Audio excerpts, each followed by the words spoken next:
నిర్మూలన సంఘం, దళిత బహుజన విద్యార్థి మహిళా ఆదివాసీ సంఘాల పిలుపు మేరకు వివిధ రాష్ట్రాల్లోంచి జిల్లాల్లోంచి విచ్చేసిన వారందరికీ కూడా ఉద్యమ అభినందనలు, ఉద్యమ పోరాట జేజేలు. వేరువేరు ప్రాంతాల్లోంచి వేరువేరు సంఘాల్లోంచి వచ్చిన పెద్దలు మిత్రులందరూ కూడా ఒక్కొక్కరుగా ఈ పోరాటానికి మద్దతు ప్రకటిస్తూ మిమ్మల్ని మీరు పరిచయం చేసుకొని మాట్లాడాలని కోరుతా ఉన్నాం.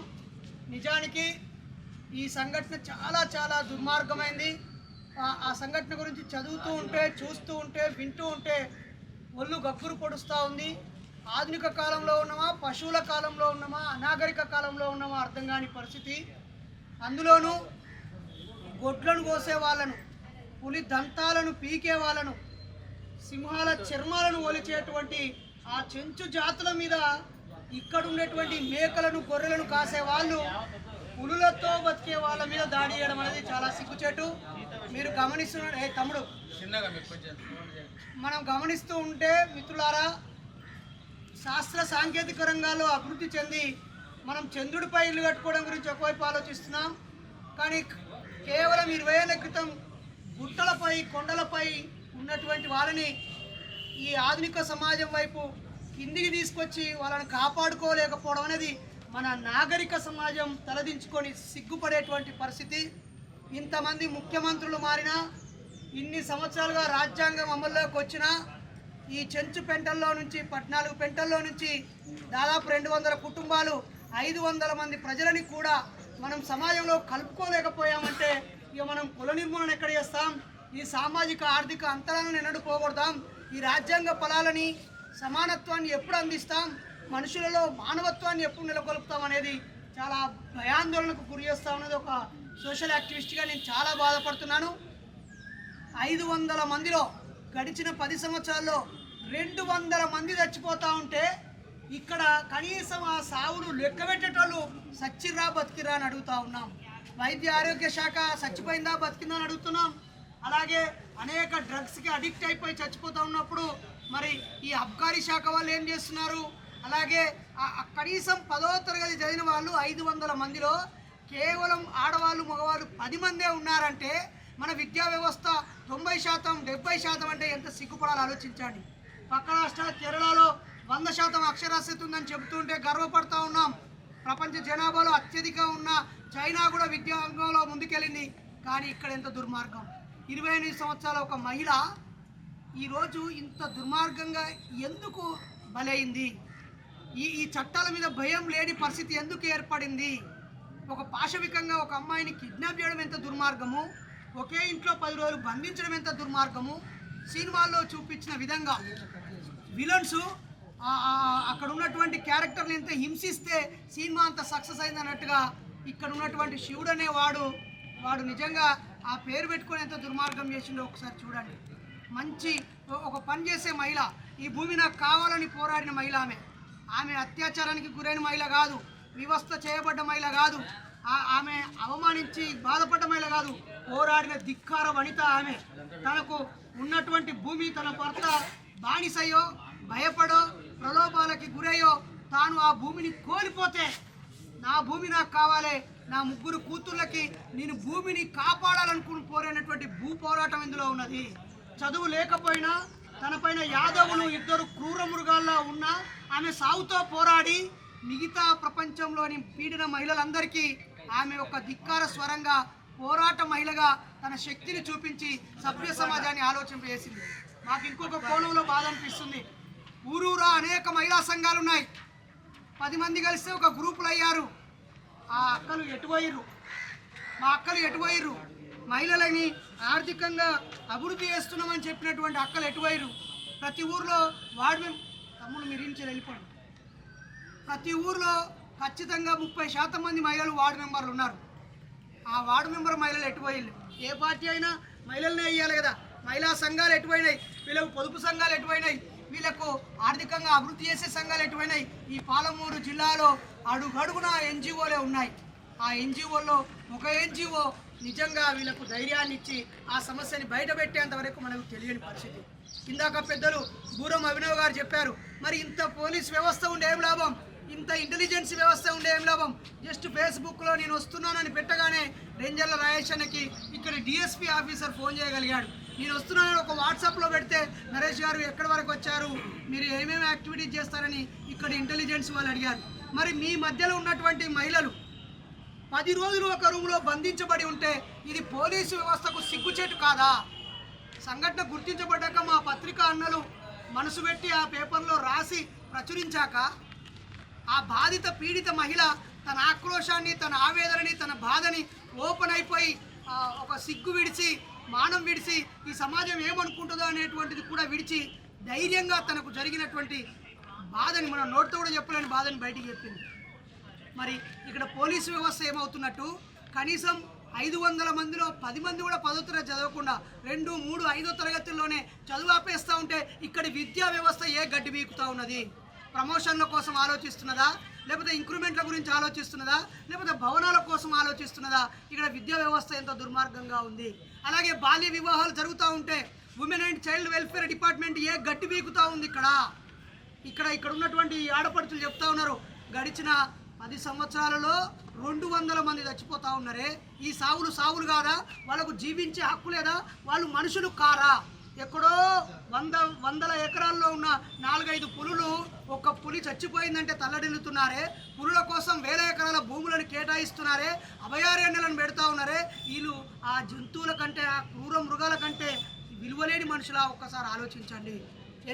అనేక పోరాటాలతో సాధించుకున్న ఎస్సీ ఎస్టీ అట్రాసిటీ యాక్ట్ కూడా కనీసం పోలీస్ స్టేషన్కి వెళ్ళాలనేటువంటి ధైర్యాన్ని నింపలేని ఈ పోలీసు వ్యవస్థ ఎందుకు? ఈ విద్యా వ్యవస్థ ఎందుకు? ఈ ఆరోగ్య వ్యవస్థ ఎందుకు? ఈ సభ్య సమాజ పాలన వ్యవస్థ ఎందుకు? మేము ఆ బీహార్లో ఒక ఆటవికంగా ఏదో దాడి జరిగిందట, లేకపోతే ఉత్తరప్రదేశ్లో ఒక దుర్మార్గం జరిగిందట, ఒక గుజరాత్లో ఒక మారణ హోమం జరిగిందట, పలానా ఛత్తీస్గఢ్లోనో ఇంకెక్కడో జార్ఖండ్లోనో ఇట్లా మనిషి మీద మూత్రం పోసాడట, పలానా కళ్ళలో కారం పెట్టారట, ఇంకా మన దగ్గర ఎక్కడో అంబేద్కర్ విగ్రహానికి చెప్పుల దండేస్తేనే రగిలిపోతున్న మన కాలంలో మన చుట్టూ ఇంకా బయటికి రాని ఇలాంటి దుర్మార్గాలు ఎన్నో కోకొల్లలుగా ఉన్నాయి. వీటన్నిటిని మనం గుర్తించడం ఒకటి జరగాలి. అలాగే అధికారులను నిలదీసి ఆ చట్టం న్యాయం జరిగేంత వరకు పోరాటం ఒకటి జరగాలి. సమస్యని ప్రాథమికంగా గుర్తించే బాధ్యతలు మర్చిపోయినటువంటి మొద్దు నిద్రలో ఉన్నటువంటి ఆయా ప్రభుత్వ డిపార్ట్మెంట్ల ముఖం మీద నీళ్లు చల్లి, ఈ కష్టజీవుల కన్నీళ్లు చల్లి, అవసరమైతే మన నోటి ఉమ్మును చల్లి వాళ్ళని మేల్కొల్పాల్సినటువంటి సందర్భం వచ్చింది. మిత్రులారా, ఎక్కడో ఏదో ఒక మనిషి మీద మోకాలతో గట్టిగా ఒత్తితే ప్రాణం పోయినందుకు అమెరికాలో ఉన్నటువంటి ఎంటైర్ పోలీస్ వ్యవస్థ, పాలనా వ్యవస్థ దిగువచ్చి ఆ బ్రీత్ మీ అనే ఒక విరుకునివ్వడంతో క్షమాపణ చెప్పింది. మరి దీనికి ప్రభుత్వం క్షమాపణ చెప్పాలా?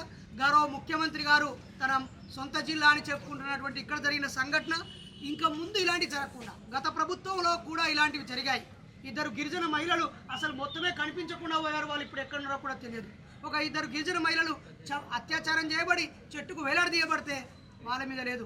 శృతి, సాగర్ అనే వారిని ఎన్కౌంటర్ చేసేసి ఆ నక్సలైట్ మహిళ అవయవం మీద కాల్చినటువంటి బరకలున్న దాని మీద ఎలాంటివి జరగలేదు. ప్రభుత్వాలు మారుతూ ఉన్నాయి. ప్రజలు కూడా ఆలోచించడం, వీడు మంచోడు కాదు వాడిని కొట్టేద్దాం, వాడు మంచోడు కాదు వీడిని కొట్టేద్దాం. ఎవడికి ఓటేసినా వాడు జిల్లా నుంచి పట్టణానికి వెళ్ళిపోయి అక్కడే బతుకుతున్నారు తప్ప ఇక్కడ వీళ్ళని ఆర్థికంగా ఎదగడానికి ఏం చేయాలి, సామాజిక అభివృద్ధి కోసం ఏం చేయాలి, పెరిగిపోతున్న అంతరాల మీద ఏం చేయాలి, దోపిడీ వ్యవస్థ మీద ఏం చేయాలి, హెచ్చుతగ్గులను తొలగించడం మీద ఏం చేయాలి, వీళ్ళకు మానసిక ధైర్యం కలిగించడానికి ఏం చేయాలి, వీళ్ళ యువత అంతా మద్యపానానికి బానిసలు అవుతూ ఉంటే మద్యాన్ని విచ్చలవిడిగా అందుబాటులో ఉంచి పుట్టిన రోజైనా, సచ్చిన రోజైనా, పెళ్లి రోజైనా, పండుగ అయినా, పబ్బమైనా, ఇళ్లకు వచ్చిన ఏ సందర్భమైనా తాగు తాగు తాగు, ప్రభుత్వానికి పైసలు ఇచ్చి నువ్వు సావు అనేటువంటి పరిస్థితుల్లో ఉన్నాయి. మరి ఈ తాగుడు అనే వ్యవస్థ వల్ల ఈ చెంచు కుటుంబాలు ఎక్కడో అడవిలో హాయిగా కందమూలాలు తింటూ ప్రకృతి వడిలో బతికే వాళ్ళని ఈ సభ్య సమాజము ఒక నమ్మకాన్ని కలిగించి, ఇక్కడ మీకు ఆధునిక వైద్యం ఉంటుంది, మీ పిల్లలకు చదువులు ఉంటాయి, ఇక్కడ మనిషికి 3 ఎకరాల భూమి ఇస్తాము, ఇల్లులు ఇస్తాము, ఇక్కడ వాళ్ళతో ఆడొచ్చు, పాడొచ్చు, హాయిగా ఉండొచ్చు, రోగాలు నొప్పులు వస్తే వెంటనే హాస్పిటల్ పోవచ్చు అని అనేక భ్రమలు కల్పించారు. అక్కడ ఉన్నటువంటి సామాజిక కార్యకర్తలు కూడా మీరు ఆ అడవిలో మీ సావులు దిక్కుమాలిన సావులు అవుతున్నాయని చెప్పి వాళ్ళకు ధైర్యం నింపి కిందికి తీసుకొస్తే ఇక్కడ ఉన్నటువంటి తోడేళ్ళు ఈ చెంచు కుటుంబాల కంటే కొంచెం పెద్ద, చూడు ఎంత దుర్మార్గము. అక్కడ దొర ఉన్నాడంటే రెడ్డిని బానిసగా చూస్తాడు, దగ్గరికి రానియాడు. అక్కడ రెడ్డి ఉన్నాడంటే కమ్మ కాపులను బానిసగా చూస్తాడు, కమ్మ కాపు ఉన్నాడంటే ఆయన కింద ఉన్నటువంటి యాదవ ముదిరాజు గొల్ల కుర్మలని మున్నూరు కాపులను తనకంటే తక్కువ చూస్తాడు. కానీ ఇక్కడ చెంచు బిడ్డల్ని బీసీ యాదవులు వీళ్ళని బానిసలుగా తీసుకున్నారు. ఒక 20-30 వేలు ఇస్తే భార్యాభర్తలు ఏడాది మొత్తం వాడి చేనులో పొలం పనులు చేయాలి, ఆయన మామిడి తోటలో మొత్తం పూతొచ్చిన కంచెలి కాయలు చేను పోయేదాకా కాపాడాలి. ఆ తర్వాత ఖాళీ సమయంలో ఇసుక దవకొచ్చి జల్లడబట్టి వాడికి ట్రాక్టర్ నింపి పంపించాలి. తర్వాత ఇంటికాడ ఊడవాలి, చల్లాలి, కడగాలి, తుడవాలి, ఉతుకాలి, అన్ని పనులు చేయాలి. ఆఖరికి వాడికి మనసు పడితే రాత్రి వాడి పక్కలోకి పోవాల్సిన పరిస్థితి. ఇంత నీచమైన దిక్కుమాలిన అమానవీయమైన సమాజంలో మనం బతుకుతున్నందుకు ఒక్కసారి సిగ్గుపడదాం మిత్రులారా, సిగ్గుపడదాం. ప్రతి ఆడపడుచు కూడా గొంతు విప్పాలి, ప్రతి ప్రజా సంఘం కూడా కలిసి రావాలి. మీ సంఘాల సమావేశాల్లో, మీ సంఘాల కార్యక్రమాల్లో, నివేదికల్లో మేము ఈ కార్యక్రమం చేశాం, మేము బట్టలు వంచాం కాదు, ఇక్కడ మానాన్ని వంచడానికి రండి. మేము అంతమందికి అన్నదానం చేశాం కాదు, ఇగో ఇక్కడ ప్రాణదానం చేయడానికి రండి. ఇగో మేము ఇంత డొనేషన్లు చేశాం కావు, ఇదిగో ఎక్కడైతే ఆకలి ఉందో, పీడన ఉందో, దోపిడి ఉందో, వివక్ష ఉందో, అన్యాయం అక్రమం ఉందో అక్కడ కదా మీ చైతన్యం కావాల్సింది. కాబట్టి ఈరోజు కేవలం ఒక వాట్సాప్లోనో ఫేస్బుక్లోనో పిలుపునివ్వడంతో వందల మంది కొల్లాపూర్, ఇది నల్లమల ఫారెస్ట్లో ఒక మార్మూల అడవి గ్రామం చివరి పట్టణం, ఇక్కడికి రావడం జరిగింది. మిత్రులారా, ఇక్కడ ఉన్నటువంటి అధికారులు కూడా చాలా నిర్లక్ష్యంగా ఉన్నారు. అన్ని రకాల డిపార్ట్మెంట్లు ఫెయిల్ అయిపోయినాయి. మనం ఇక్కడ అనగానే ఒక ఆడపిల్ల అత్యాచారము, డీజిల్ పోసి కాలబెట్టిరు, ఆమె మర్మావయవాల్లో కారం జల్లీళ్ళు, ఆమె ఏడ్చింది, ఒళ్ళంతా కాలిపోయింది, కొట్టిరు. క్రైమ్ కోణంలో కాదు, సామాజిక కోణంలో, ఆర్థిక కోణంలో, విద్యాపరమైన కోణంలో, వివక్ష కోణంలో, అస్పృశ్యత అంటరానితనం కోణంలో, చట్టాలు విఫలమైన కోణంలో, అనేక కోణాల్లో పరిశీలిస్తే ఈ సమస్య ఎంత దుర్మార్గమైందో మనకు అర్థమవుతుంది మిత్రులారా. మన చుట్టూ కూడా ఎంతో వైలెన్స్ జరుగుతూ ఉంది. అది పేపర్లో వస్తేనో, టీవీలో వీడియో రూపంలో వస్తేనో మనకు తెలిసే పరిస్థితి ఉంది. కాబట్టి ఈరోజు 2 వ్యక్తులు కిడ్నాప్ చేసి కొట్టి చంపి వీడియో సాక్ష్యం ఉంటే ఒక్కరి మీద కేసు పెడతారా? ఇంతకంటే సిగ్గుమాలింది ఇంకోటి ఉంటుందా? వాడిని ఇంకా శివుడిని దొరకబట్టలేదట. మేము హైదరాబాద్ నుంచి ఇడికి వచ్చే వరకు 12 కెమెరాలలో మమ్మల్ని బంధించవచ్చు, ఇడికి రాగానే మాకు వచ్చి నమస్తే నరేష్ గారు అని పలకరించవచ్చు. కానీ ఇక్కడే పుట్టి, ఇక్కడే పెరిగి, ఇక్కడే బాధపడుతున్నటువంటి వాళ్ళ కదలికల మీద మీకు సోయలేదా? ఈ నుంచి ఏ బైక్ పోతుంది, ఈ నల్లమల ఫారెస్ట్కు ఎక్కడి నుంచి ఏ వనరులు వస్తున్నాయి, ఏ లారీ పోతుంది, ఏ ట్రాక్టర్ పోతుంది, కలప ఎట్లా పోతుంది, లేకపోతే సహజ వనరులు ఎట్లా పోతున్నాయి, దాని నుంచి కమిషన్లు ఎట్లా గుంజొచ్చు, ఎక్కడ ఏ ఆదాయాలు ఉన్నాయి, ఇసుక ఎట్లా పోతుంది, ఏ రాత్రి పోతుందో అన్నిటి మీద అవగాహన ఉంటుంది. కానీ ఒక మోసం చేసి, దుర్మార్గం చేసి, ఒక ఆడపిల్లను అత్యాచారం చేసి, ఆమెను కారంతో పెట్టి అలాగే డీజిల్తో కాల్చి చిత్రహింసలు చేసినటువంటి దుర్మార్గుడు స్వేచ్ఛగా విహరిస్తే ఇంతకు మించిన సిగ్గుచేటు ఇంకేమైనా ఉందా? ఎస్, నేను గౌరవ ముఖ్యమంత్రి గారిని, ఉప ముఖ్యమంత్రి గారిని, అలాగే మంత్రులను అడుగుతా ఉన్నాను. మీ ఇంట్లో ఒక ఆడపడుచుకు ఇలాంటి దుర్మార్గం జరిగి 2 లక్షల రూపాయలు 2 ఎకరాల భూమి ఇస్తే మీరు సిద్ధంగా ఉన్నారా? సిద్ధంగా ఉన్నారా? మీరు అందరం కలిసి తలా ఒక 10,000 వేసుకొని 2 లక్షలు ఇస్తాం, లేదా ఒక 2 ఎకరాల భూమి ఇస్తాం. ఒక ఆడపిల్లకు జరిగిన అవమానం తిరిగి ఇవ్వగలరా? కేవలం ఇక్కడ ఈశ్వరమ్మ, అసలు ఆమె పేరే బయటికి చెప్పడం సిగ్గుచేటు. ఒక సంపన్న కులం, ఒక రెడ్డి ఆమెనో, ఒక దొరసన అయితేనేమో ఆమెను స్నేహితానో, దిశానో ఇంకొక పేరు పెడతారు. మరి ఇక్కడ ఈమెకు మేము ఈశ్వరమ్మ అని కాదు, భారతమ్మ అని పేరు పెడుతున్నాము. భారతమ్మ, కిల్లారి లేస్తే రాముడికి దండం పెట్టే భారతమ్మ, రామభక్తురాలు భారతమ్మ అత్యాచారానికి గురైంది. మరి ఈ భారతమ్మను కాపాడేటువంటి బాధ్యత ఈ భారత ప్రభుత్వానికి లేదా? దయచేసి మీడియా సోదరులారా, పోరాడతాం, చెంచు భారతమ్మకు న్యాయం జరిగేంత వరకు. చెంచు భారతమ్మకు న్యాయం జరిగేంత వరకు. ఇప్పటి నుంచి ఆ తల్లి పేరును బయటికి చెప్పొద్దు, ఆమె ఫోటోను మనం డిస్ప్లే చేయొద్దు, ఆమెను ప్రస్తావించొద్దు.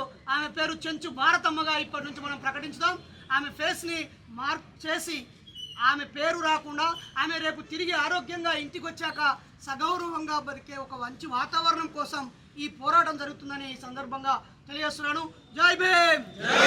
కాపాడదాం మానవ హక్కులని, కాపాడదాం చెంచుల హక్కులని, కాపాడదాం గిరిజన హక్కులని, కాపాడదాం ఈ కుల ఉన్మాదం నుంచి మానవత్వాన్ని, కాపాడదాం ఈ కుల ఉన్మాదం నుంచి మానవత్వాన్ని.